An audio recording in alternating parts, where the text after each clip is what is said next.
Des de l'any 92, Barcelona ha experimentat molts canvis en la seva faceta més marítima. Un d'ells ha sigut el Moll de la Fusta, on a partir de l'any 92, arreu de les Olimpiades, es va inaugurar l'Aquàrium de Barcelona.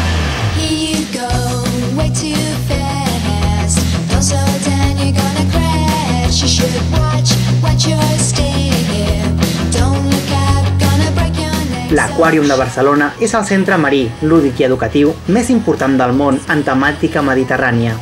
Un conjunt de 36 aquaris, 11.000 exemplars de 450 espècies diferents, un túnel submarí de 80 metres, 6 milions de litres d'aigua i un immens oceanari, únic a Europa, fan d'aquest centre un espectacle únic i una referència d'oci que ja ha estat visitat per més de 14 milions de persones.